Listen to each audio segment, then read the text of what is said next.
Այսօրվա տվյալի համաձայն Հայաստանում հաստատվել է կորոնավիրուսով վարակման 1029 նոր դեպք 4589 թեստից։ Վարակվածների ընդհանուր թիվը հասել է 201158-ի։ Առ այսօր արվել է 894461 թեստ։ Կորոնավիրուսի հետևանքով մահացել է 22 քաղաքացի, մահացածների թիվը 3697 է։ Գրանցվել է կորոնավիրուսով վարակվածների այլ հիվանդությունից մահվան 4 դեպք, նման դեպքերի թիվը 944 է։ Մեկ օրում առողջացածների թիվը 1117 է, ընդհանուր առողջացածներինը 180160, փաստացի բուժվողներինը 16357։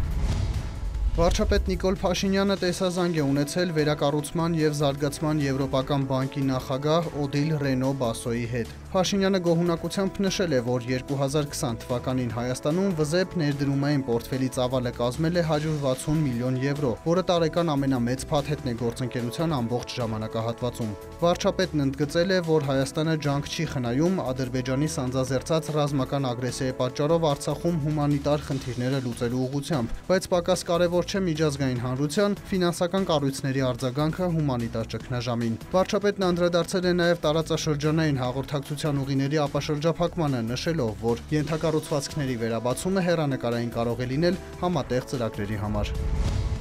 Ազգային ժողովի տնտեսական հարցերի մշտական հանձնաժողովի որոշմամբ Դիլիջանի միջազգային դպրոց ծրագրի շրջանակներում հարկային և մաքսային արտոնություններ տրամադրելու մասին օրենքում փոփոխությունների նախագծի առաջինից երկրորդ ընթերցումը կկազմակերպվի 24-ժամյա ռեժիմով։ Նախագիծն արդեն ստացել է հանձնաժողովի դրական եզրակացությունը։ Գործընթացն արագացնել խնդրել է դպրոցի ղեկավարությունը, մտահոգվելով, որ մինչև ապրիլի 20-ը օրենքը չընդունելու պարագայում խնդիրները կրկնվելու են։ Ֆինանսների նախարարի տեղակալ Արման Պողոսյանը հիշեցրել է, որ նախագծով Դիլիջանի միջազգային դպրոցի ծրագիրն իրականացնող կազմակերպությունները շահութահարկից ազատման արտոնություններից օգտվելու համար մինչև հաշվետու տարվան հաջորդող տարվա ապրիլի 15-ը զուտ շահույթը պետք է ներդնեն ծրագրի շրջանակում որպես վերաներդրում։ Շահութահարկով հարկումից ազատված կլինի այդ ներդրված մասը։ Նախագծով ծրագրի հետ կապված եկամուտները շահութահարկով հարկման նպատակով եկամուտ չեն համարվելու։ Ծախսերն էլ շահութահարկով հարկման նպատակով ծախս չեն համարվելու։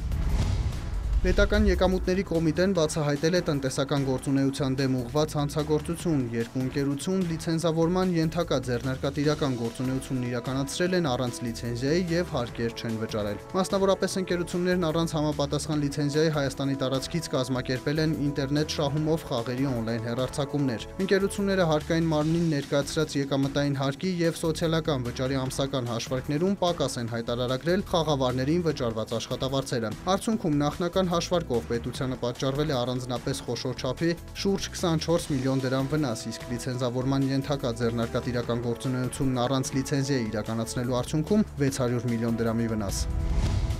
Տավուշի մարզում մեկնարկել է ՄԱԿ-ի Պարենի համաշխարհային ծրագրի հերթական պիլոտայինը, ամբողջահատիկ ցորենի արժեշղթա ծրագիրը։ Նպատակն այն է, որ ծրագիրը հասանելի դառնա, ապահովելով հասկից մինչև հաց շղթան։ Այս հացը պատրաստված է թթխմորից միայն եւ բաղադրիչների մեջ միայն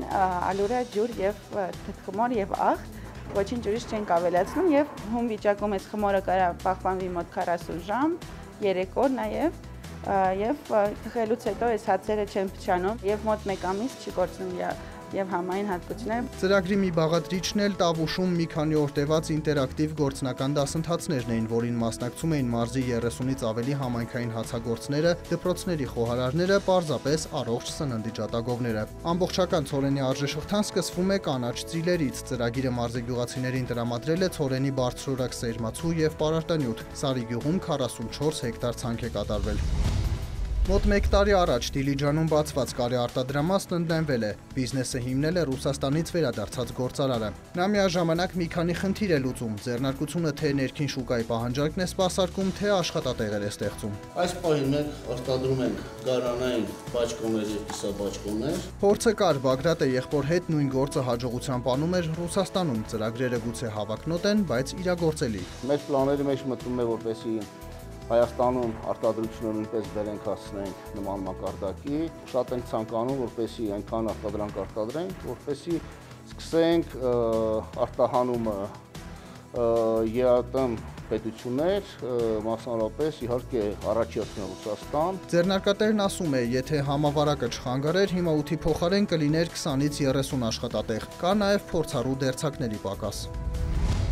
Լոնդոնի եւ Նյու Յորքի բորսաներում էլեկտրոնային առևտրի ընթացքում նավթի համաշխարհային գները նվազել են։ Լոնդոնի բորսայում Brent ապրանքանիշի հունիսի մատակարարումների ֆյուչերսների գինն իջել է 0.30%-ով եւ կազմել բարելի դիմաց $63.2 սենտ։ Նյու Յորքի ապրանքային բորսայում WTI տեսակի նավթի մայիսի մատակարարումների ֆյուչերսային գործարքներն էժանացել են 0.07%-ով եւ կազմել բարելի դիմաց $59.56 սենտ։ Հայաստանի կենտրոնական բանկը տեղեկացրել է, որ ամերիկյան դոլարն այսօր միջինն արժեցել է 532 դրամ 78 լումա, եվրոպական արժույթի գինը կազմել է 633 դրամ 58 լումա, ռուսական ռուբլու արժեքը սահմանվել է 6 դրամ 90 լումա։